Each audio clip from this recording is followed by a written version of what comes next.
Well, welcome to our podcast. It's going to be called the Mish Chronicles. My name is Ryley. This is Hey, I'm Ray. My name is Gage.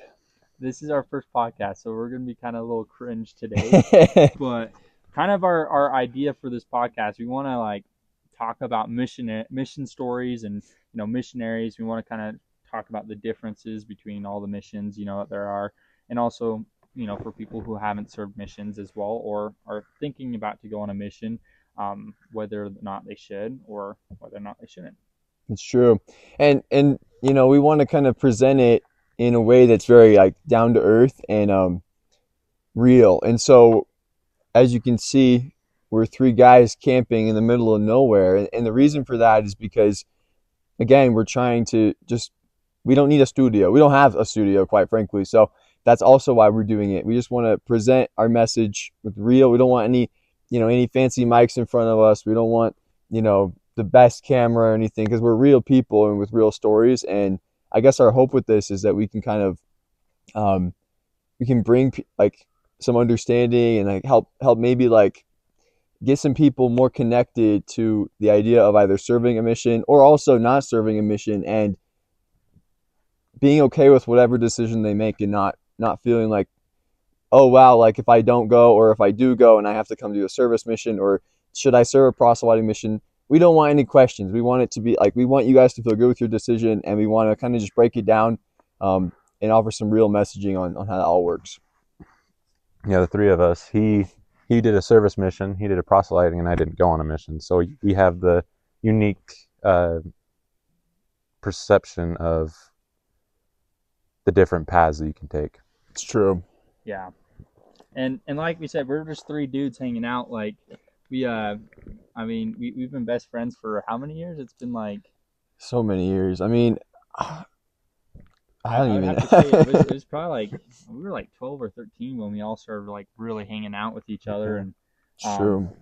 It all started with something stupid. We were all just, me and him, it started out with, actually, we were just kind of being stupid one day. We were teasing his siblings, his brother, and we were just like, you know what, we should start a group. We should start something big.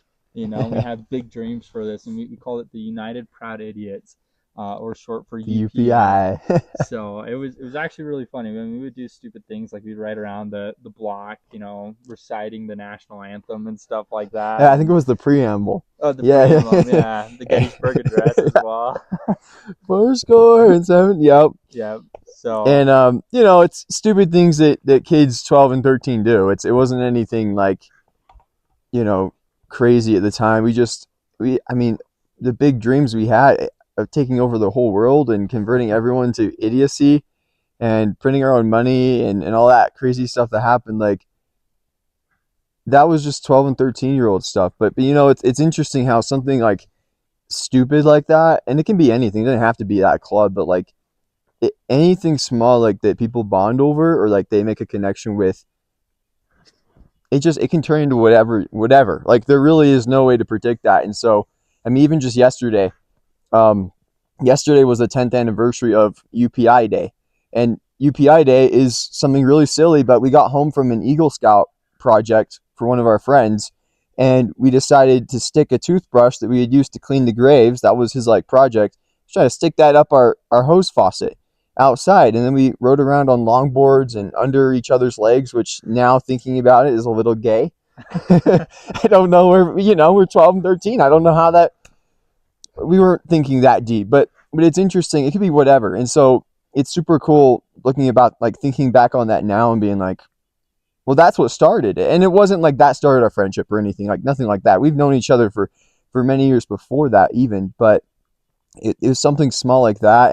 And so just look out for those moments. It's super cool to see, you never know when you're going to meet somebody who's going to change the course of your life. There's those memes online where it's the first time I met bro, not knowing the Lord we would start, And I always think about us and being dude, it's so true though. And you have to just start that.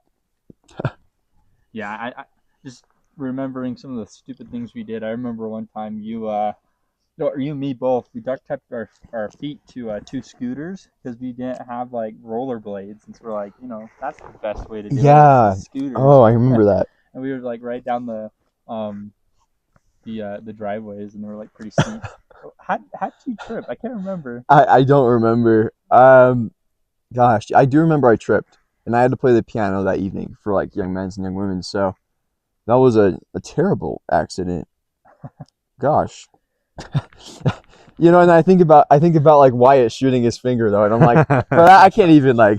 Yeah, That's not even on the same level. that was an adventure. We all did so many like just weird things, except for Gage. He was always like pretty tame about it. More or less, yeah. I guess I should say more wise. More wise, and you know, you'll notice this as the epis roll out. Gage is the one that's going to bring reason to this pod. You know, he's going to be the one, the level head, to bring us back to earth. I think sometimes Ryley and I both can get lost on these like tangents, and we'll get a little crazy. And I think Gage is our rock to be like, hey guys, remember what we're doing. Remember our purpose. In other words, you know, like like the missionary purpose. Like sometimes we'd have, you know, I wasn't the best missionary, but sometimes like you have those missionaries, like if someone was doing something crazy, you'd be like, hey, remember your purpose, elder. Okay, got you. Yeah. Yeah. It was also funny though, because like UPI, we started doing all these crazy sports. Like we'd have capture the flag. We get like, you know, it was like 40 boys or something like that. We get a ton. Yeah, the whole neighborhood going. The whole neighborhood, couple blocks more maybe sometimes, and we'd go in the mountains and whatnot, and that led us into Foursquare, where Gage like dominated the sport with Ray. Gage's, yeah. I did win one year. You won the first year, you know, but that was just me and him at the time, and it wasn't that hard. But then Gage came in. We made Walter ref it. Walter's my brother. Wyatt, we mentioned him. He's Gage's brother. So you're going to see these guys hopefully in the future. We should get Wyatt on before he leaves. Yeah. Wyatt's going on a mission. And Walter, my brother, he's already on a mission. But you'll see like a couple of the people will bring on friends and other like missionaries and just cool people we want to hear from. That's the goal. But yeah, it's true. Foursquare that's fun. And to this day, I hopefully you guys all know what Foursquare is. It's on most elementary school like blacktops, I feel like. But basically, yeah, I mean, to this day we have a gorilla tape Foursquare court on our road, and every year or we've gone 2 years without replacing it. But we just put that John on. We have like a world championship every May. So much fun. It's so much fun. You get the whole block together and we play and there's music and stuff and then at the, you know, even one year I flew to Bridgeton, Maine. It's a very small little town out in the middle of nowhere, because there was a group that said they had a world championship, and I was like, all right, bet. And we went over there, and both me and my sister won a trophy. I won Division II, and she won the youth group. And so, I mean, honestly, like Foursquare is one of those things. And again, just going back to that, like you don't know what's going to bring people together. Like it doesn't have to be Foursquare. For some people, it wouldn't be, but for some reason in our neighborhood, putting gorilla tape in the certain orientation that a Foursquare court is on a road, and then, you know, playing and having a world championship and stuff, that brought people together. Yeah. And that was cool. And like the way that like we kind of all got closer together is when Ryley moved out of the neighborhood, and I got closer to Ray through Foursquare, and I got closer to Ryley playing games online. So that's kind of how we like all got closer together. The Fortnite. Oh yeah, that was some good times. Fortnitis. Yeah. I mean, it was like go to school, come home, play Fortnite. Yeah. That's how our days were back. Oh my gosh, that's forever ago, isn't it? Yeah, it was crazy. I really loved. I think that was probably the best thing though, is moving, because it really showed who my friends were, and it showed like kind of like, because I lost a lot of friends, right? And these two were the only ones that kept in contact with me and really tried to make an effort to be my friend. And it was kind of a hard move for me. I mean, I was confused in life. I didn't know where to go and whatnot. But, you know, that really did bring us closer. And I remember, you know, because I'm older than both of them by a year. And I remember getting my mission call, and I was like about ready to go. And I was telling everyone about it. And then, were you at my farewell? No, because COVID. Yeah, we weren't able to. We watched it though. Yeah. Yeah, my farewell was during COVID, so that was interesting. I mean, we didn't have like hardly anyone there. I remember. Good thing though, because I didn't know how to talk at the time, so I just like kind of looked at my paper the whole time, never looked up at the You're like, crowd. no, no, no. I guess that works if it's on half of people are I watching have been online, called so to the whatever. Syracuse, New York, Michigan. Yeah, which is funny. So when I was reading my mission call, I was like, yeah, I've been called to Syracuse. I was like, I thought that's what it was called, and I was like, oh wow, I'm going to like Syrac. Russia or something like that. This is interesting. Then I read New York. It was like, actually that's where I wanted to go. There was like 3 places I wanted to go. So yeah, I got called to serve in the New York Syracuse mission, and it was wonderful. It was like Albany to Buffalo, lots of snow, lots of humidity in the summertime, and it was such a great time. Really good for me personally as a person who kind of was inactive most of my life, and at that point I was serving a mission and kind of lost my testimony a little bit on my mission, and then serving where Joseph Smith was and where the foundation of the church was really just changed everything for me and brought that testimony to a solid foundation. And so that was really cool for me. But that's kind of where for 2 years we were kind of on pause for a second there. I'd message him every couple weeks or so, but that Those was about voice it. messages, man. Yeah. Yeah, I Ugh. remember just talking back and forth for a little while and then being like waiting for like months, and then like, oh, he sends another one, and I'll send him back.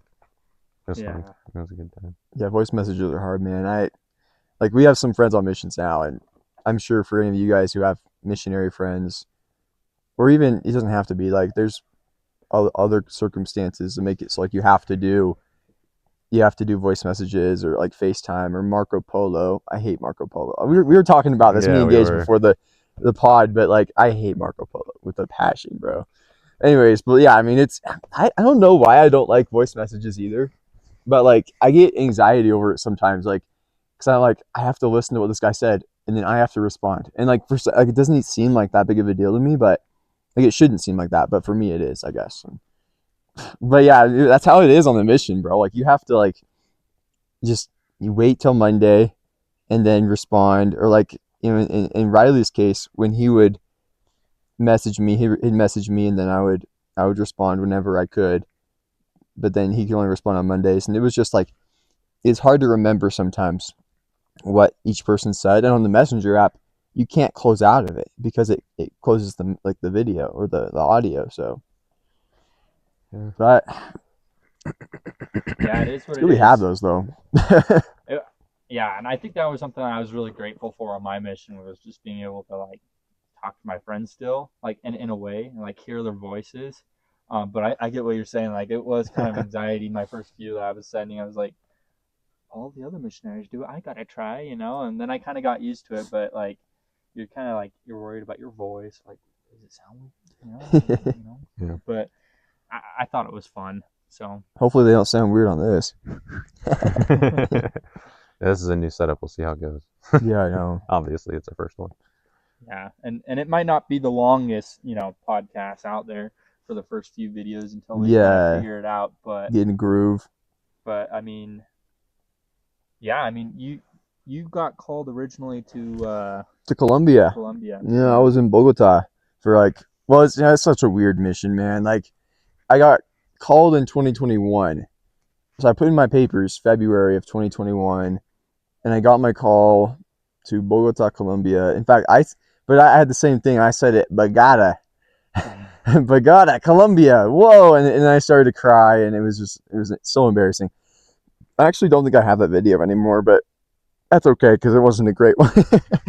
I still have it. You have it? Oh still have shoot, it. man! I videotaped the whole thing. If this podcast gets big, we get 1 million subscribers, we'll release that video. The 1 million special, bro. Yeah. Gosh, dang it, man. Yeah, it was interesting, and I thought for sure I'd be called to Germany or Switzerland because I know some German, and like my mom's from, like, not from there, but she has heritage from there. I think her grandma or her mom is from Switzerland. So anyways, thought for sure, and I got called Spanish speaking. That's cool, and I mean I love Latinos, so like I mean it's perfect. And then I get out there, and 10 days later, I was in the Columbia MTC. This was like, I was one of 4 missionaries outside of Columbia to actually be able to go to the Columbia MTC since COVID shut everything down. So this was like their trial run, because we were actually going to do at-home MTC, but get out there, and I had like some kidney issue. It basically exploded. It wasn't quite an explosion, but it was some sort of, I don't know the word, but yeah, that's essentially what happened. And so I was sent back for surgery 10 days after. And actually, this is a little off topic, but I know, because I was planning to do at-home MTC, and Sister Hole, so I'll play piano also in my ward, and I was preparing for Christmas, and I was leaving right, and the idea was I was going to be able to play for the Christmas program and then the next week leave. But then I get the email that I'm actually going to the MTC in Bogota, which doesn't exist now, but it did at the time. And I remember telling Sister Hole that, and she just was like devastated. Like, she was happy for me, but like devastated because she had put all this work in. And so, anyways, like 10 days later, I'm back. And, everyone else is giving me like sad hugs, like, it's okay, like, we're glad you're here, like, you're loved and all that. And Sister Hole is like, I'm so glad you're back. In hindsight, I'm like, that was funny. At the time, I was like, man, like, what? But so yeah, I got surgeries.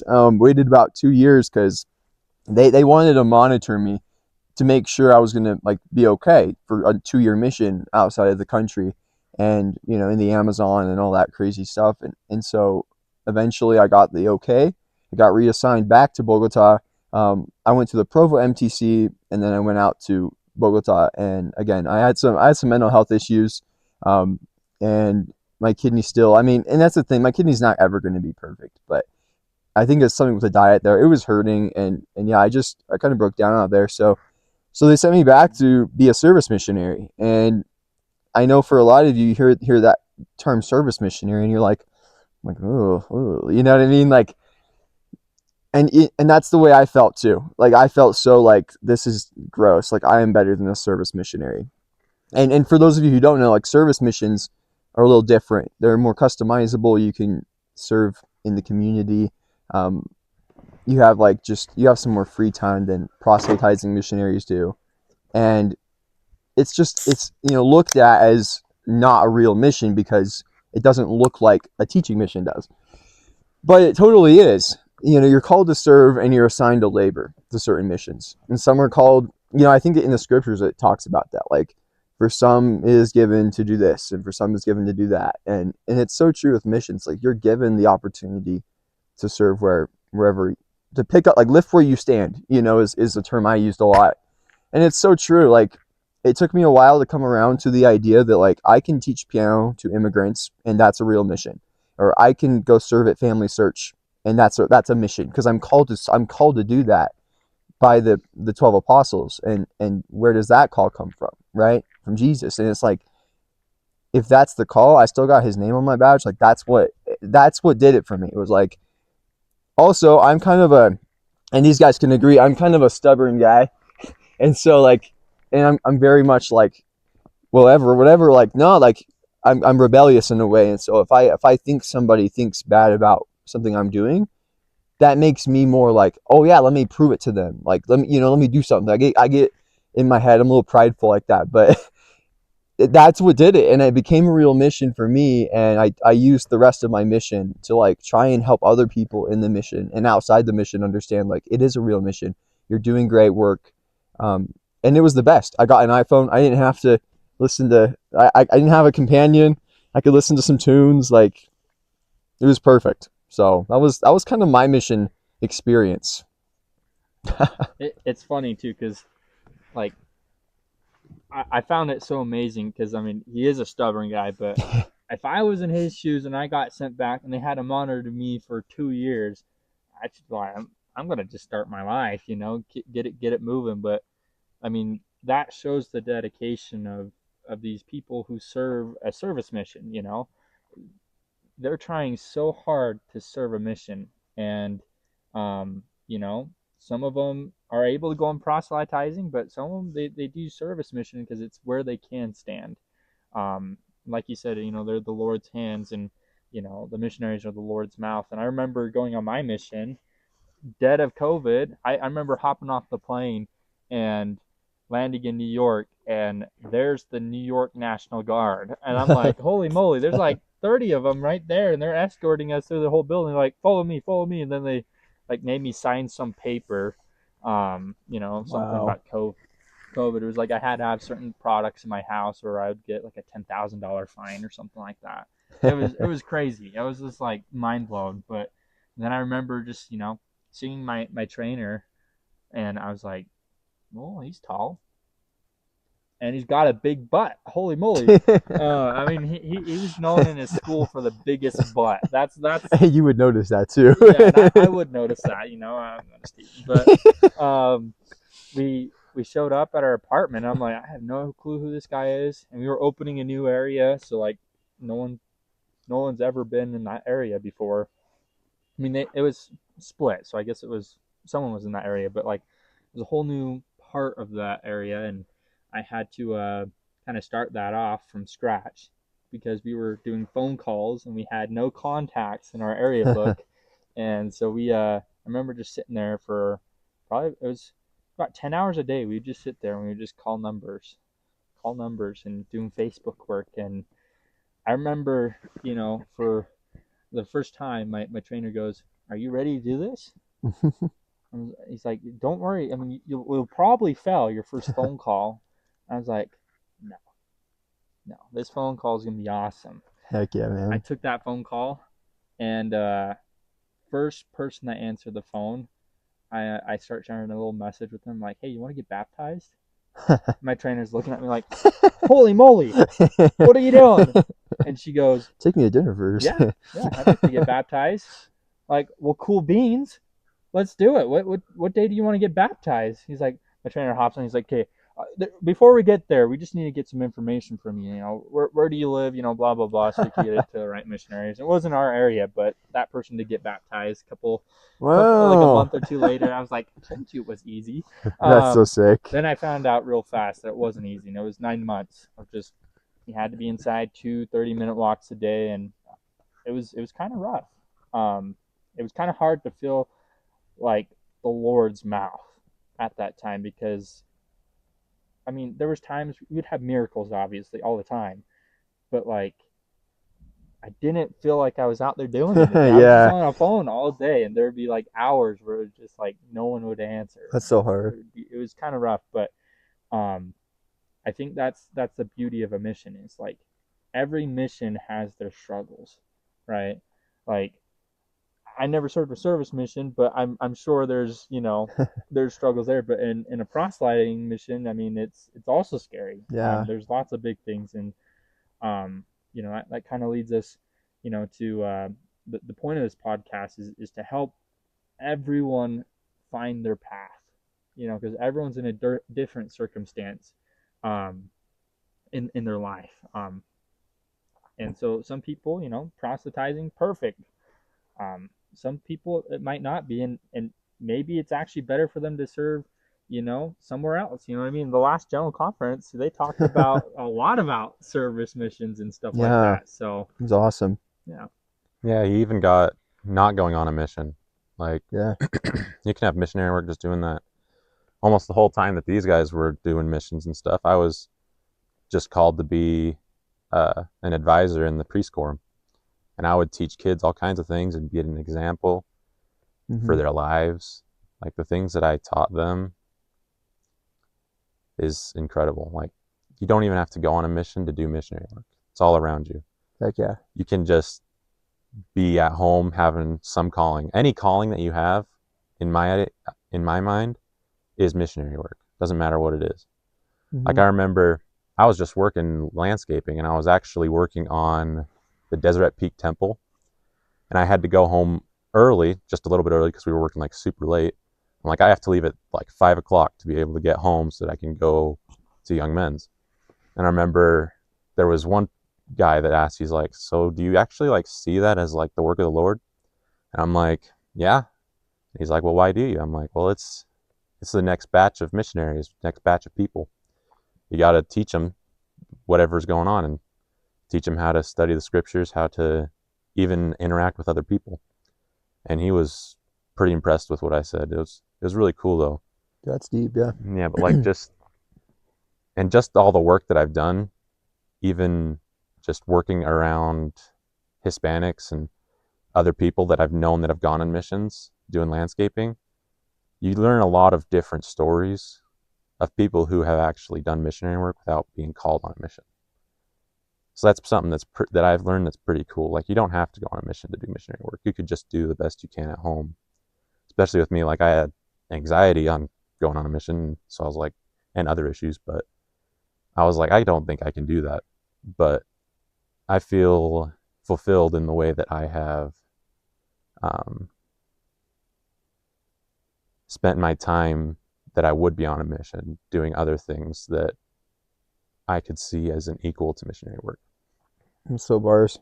And you know, the cool thing is, like, they talk about, like, if you bring even one soul back, like, how great will be your joy, and that soul is you. You know, like, that's the first soul that you can bring back is yourself. So, like, if you are able to kind of come around to, like, the fact that, okay, I can serve where I stand, then that's enough. And that's really, like, again, it kind of in a way parallels a service mission in a way where it's like you're not able to go and baptize people on a service mission as easily. Yeah, I know people who would go teaching with the teaching missionaries and ended up being the one that would make the connection, because, like, the teaching missionaries in Saratoga Springs Mission would switch every 6 weeks.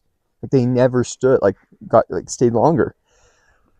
With the new president, he, like, wanted them all moving, which I like, but also there's no time for relationships to happen. Like, you can't actually connect as well with the members, and so the service missionaries would actually be the people that would make those connections. But it's cool because even though, like, take the priest quorum, like, you not serving a mission could be the reason why 3 other boys go on missions.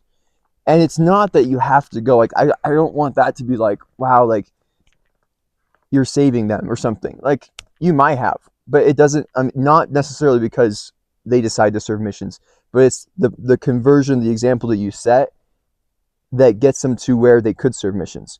If they don't go, you've still done that. You've impacted them in that regard. And so I think, like, that's big time. And you're going to feel that, and you're going to see whether they go or not. Like, you're going to see what you did and see, like, okay, like, I feel like that's something I did. I'm validated. And you don't have to feel that because you just said you feel that way now, and that's great. But I just think, especially in like 5-10 years, you know, you could get a couple of those boys that come back and be like, well, that's the reason that I decided to go back to church, that I went to those activities, my testimony grew. You know what I mean? I love that. I love what both these guys were talking about, because in reality, I mean, it doesn't matter where you go as long as you're on the covenant path, right? And Word. that's the most important, because you're building a connection with your Savior and with your God. And that's something that, I mean, it's hard to explain. I mean, Russell Nelson, he talks about it as a hesed, a love of hesed, where there's a communal love between you and God. And I'm happy to say that all 3 of us are on the covenant path, right? I mean, he's married to a wife. You know, they got married in the Saratoga Springs temple. I got married in the Saratoga Springs temple. He just got off his mission, so we're trying to get him one. So if any of you ladies see this podcast, hey, you guys, leave a comment. We'll try to set you up. Yeah, we'll heart that comment too. Yeah, and this guy has a kid on the way, so he's yeah, I do. He's well on that path. Papa Ray. But I think that's the most beautiful part about this church. I mean, you take it back to the New Testament, all those apostles were from all different parts of their life, right? I mean, some of them did leave, Judas, not going to say anything more about him, man. but fumbled so hard. But I mean, sometimes all of us might be that person where we fumble and we do something wrong, right? But at the end of the day, they all came to Christ. They all tried their best. And when Christ, died and was resurrected, the apostles are like, well, what do we do now? They're like, let's go fishing. And so Christ comes down. He's like, what are you all doing? Did I not teach you enough? And he goes, get out and serve and do my work. And, for some people, like we said, it might be a service mission or a proselytizing mission, or maybe it might be the priest quorum advisor, or, some other calling, right? At this point of our life now, like, we have callings as just in our ward. It's kind of different than just being a youth. I mean, there's different callings. Like, I was a primary teacher for a little bit there, and now I'm what is it called, activities day leader now. Our activity days. leader. Oh yeah, so I mean, once Oh, a month goodness. basically. But I loved all those callings, and they brought me the Spirit. And like you said earlier, at the end of the day, it's one soul that you bring to God. That's all you need. And if that is you, that is good enough, right? And so I love that. I love being able to have this podcast and just be able to, talk about this, because I know some of you guys that will listen to this podcast in the future are having those questions. Yeah. Where do I go? And maybe some of you aren't worthy to go on a mission. That's fine. Get worthy. Word.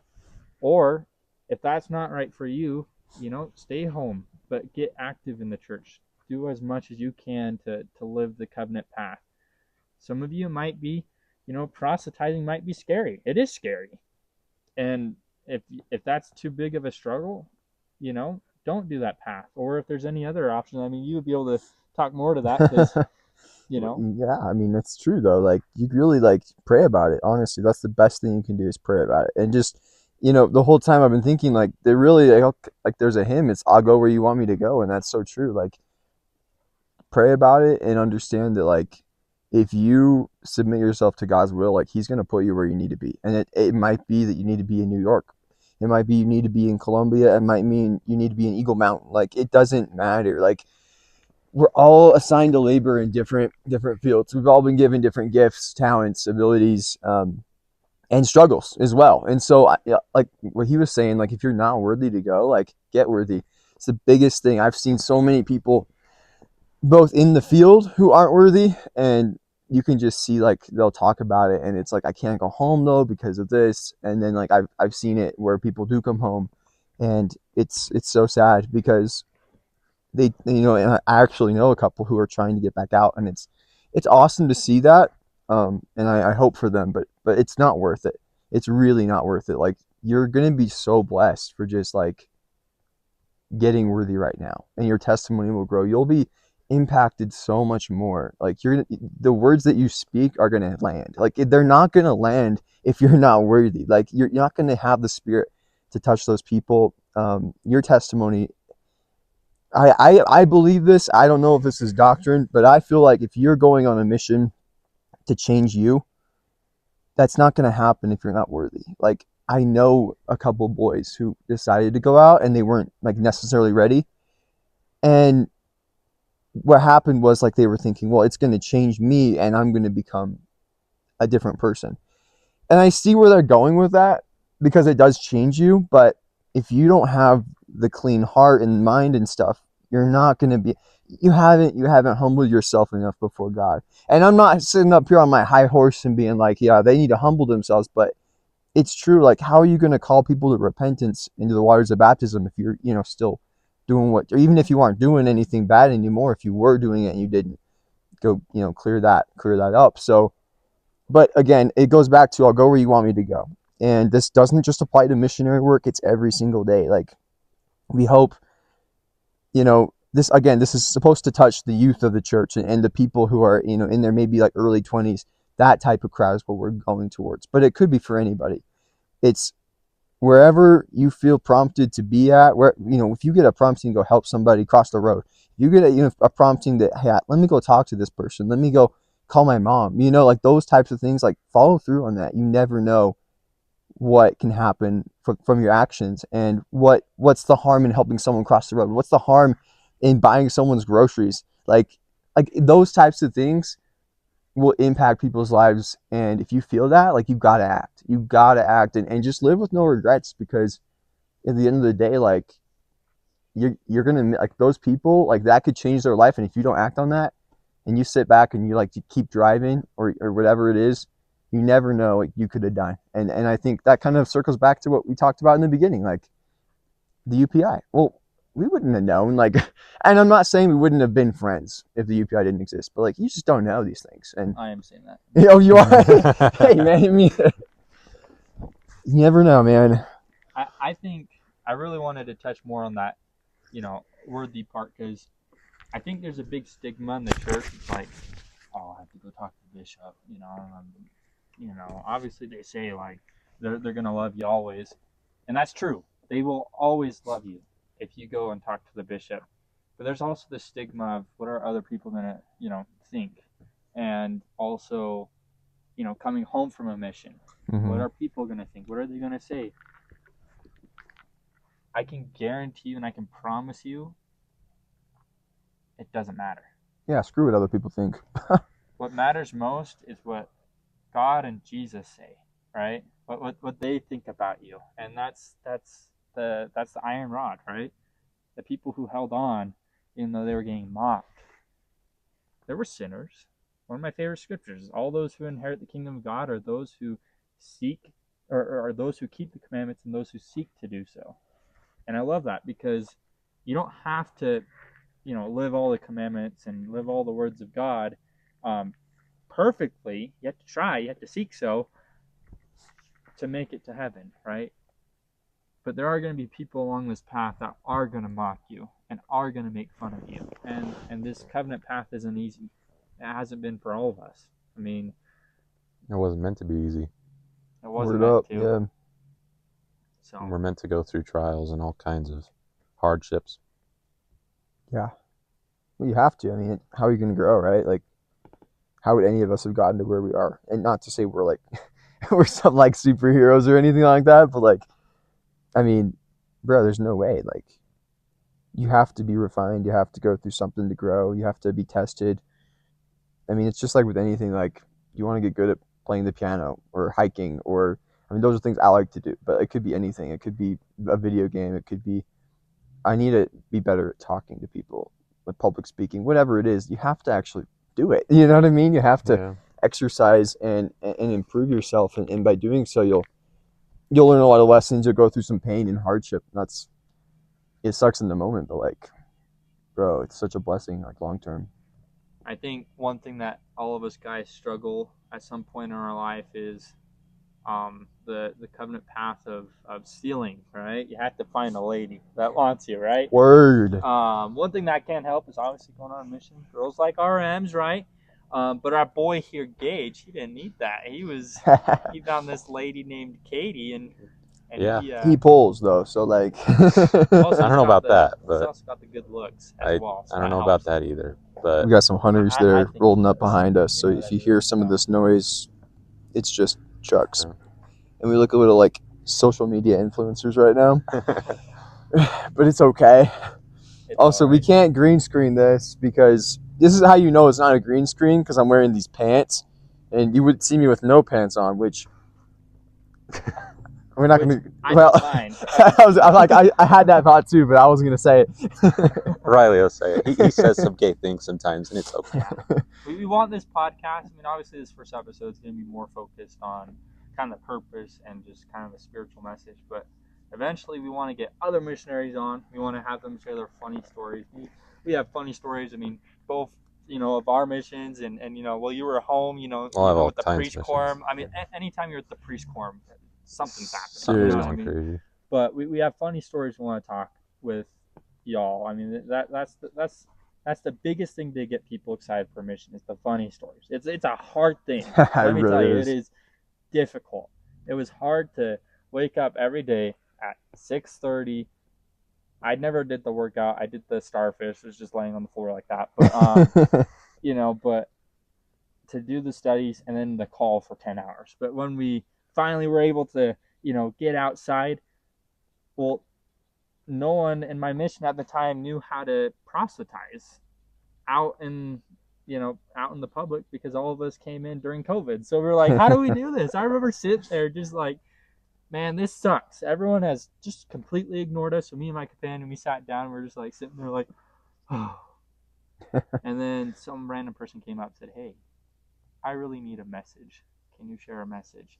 Oh, And heck so yeah. God will always be there with you on this path. But we want to share funny stories, spiritual stories, and all these other things, in this podcast, because we want it to be entertaining, exciting, but we will always have try to have a spiritual message at least at some point. Oh yeah, I mean, just podcast, so. don't. I don't want y'all to be scared away. Like if you made it this far, like respect, but also like it's not. You don't have to think like, well, every single time we're just trying to overload you with spiritual bars. Like it's not like that. Like we definitely all have different testimonies and we want to share that, but at the same time, like we're just boys. We're out here camping. You know what I mean? Like if my voice sounds a little shaky, it's because I'm cold. I'm shivering right now. This is October, man. It's like but it's okay. Oh, Gage got that double thing, man. Dang it, I should have sat with him. Nah, but like for real, like we're just here to like, we want to make you guys laugh. We want to share the cool stories. We're really just three dudes chopping it up, and it's kind of hard too. We're looking at the camera, and I'm having a hard time with this because we have another camera too. Hi, camera too. But like really, I mean, we're just here. We're just here to talk, share some stories. We don't want it to be scary. Like obviously, the goal is to get people to feel good about their decision, whether it is to serve a mission or to not serve a mission. We don't want to like pressure anyone into serving a mission. I think that's bad. Like you need to want it for yourself, but we are here to spread the gospel in a way that may be packaged a little differently than. There's a spider. Oh, where? Oh gosh. There you go. Yep, we're definitely out here in the woods. Oh, I know. Oh, I'm a little freaked out by spiders, guys. But I'm just a chill guy. So calm. But I mean, we can have all kinds of stories. Like, I can just talk about, I love going hunting, I love fishing and stuff. I can tell all kinds of stories like that. Dude, heck yeah. And they'll have a little bit more spiritual stuff, but sometimes I'll be a little wise and profound. But sometimes I'm not. I mean, there's been times in this podcast where I'm just profounded by Gage. He's a good guy. It's true. I really do love this guy. It's some hard points in my life. I talk to him. He just is like, and he's bold this way. He's just like, you're wrong. I was like, holy moly. I did not want to hear that, but he was right. You know what I mean? And so I love that about Gage. One of the coolest things I think was, I remember this, like you were getting married the 31st, and I remember you got ordained like the day before. Well, you got endowed the day before, but like you got ordained. When was it? Like it was super close. Yeah, it was also like 2 weeks before. Yeah, like it was so close. I was bang trying to go to his. As soon as the sealing got announced and the date, Gage was like, "Well, I got to be there," and I was hoping, I was praying, so I'm like, "I hope," and then the day before, he goes to the temple. Yeah, the coolest thing. That's the type of love that this man has. And like the day after he got married, I got engaged or something like that. It was like. Yeah. The next weekend. 2 days afterwards. Yeah. Labor Day? Was that the day? Huh? Was it Labor Day? No, it was it was Labor Day. Dang, man. The 2nd of September last year. That's crazy. Yeah. But we wanted to end this podcast with an invitation. All of y'all are at different points of your life.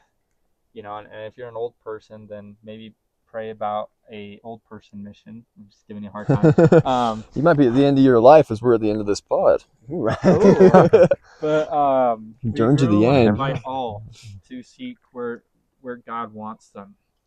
Whether they should stay home, and work as hard as they can in the Lord and stay on the covenant path and progress as much as they can, or whether they should serve a service mission or a proselytizing mission. We want to invite you to do that. And if you're an old person, pray about the old person mission. We do need the senior couples. I love senior couples. They were the funnest, although one of them I don't like because they made me get rid of a couch. Man. So that was sad. But thrust them down to hell, for real. Also, we should keep doing this in the morning because my voice is deeper in the morning. So it's gonna. Voice is cracking. Being down in here, it's nice because we've got the light. But we don't have like the sun, so we don't have bad shadows. It's really nice. Baby girl, like it's better in the morning because like I can talk deeper. My Yeah. my I'm trying voice to is pull always. with We're trying to get him these. I told him he's got a year, so Shoot, bro. that's my guess. So please help me out with this, guys. Yeah, help him out. So Yeah, even if this pod just gives you the courage to give your testimony in testimony meeting, like it could be something small, so small like that.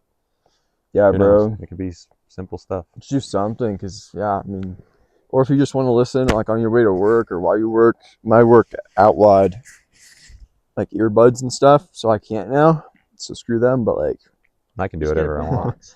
dude, yeah, speaker it up Box backpack. while they're trying to buy shoes.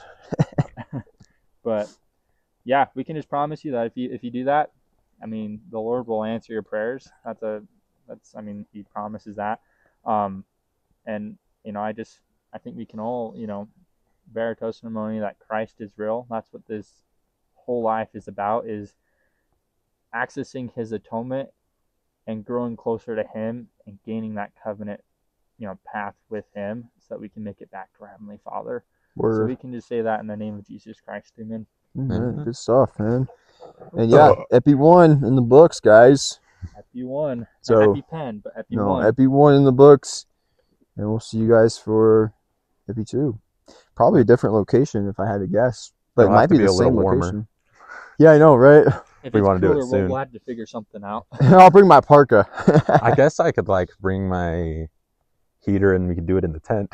Dude, that'd be sick We with could some totally do lighting, that bro. next time. Cuddling on the cot or something like that. That'd be great. We could easily just take and put these three on one side and it might work. We'll see. Oh, yeah.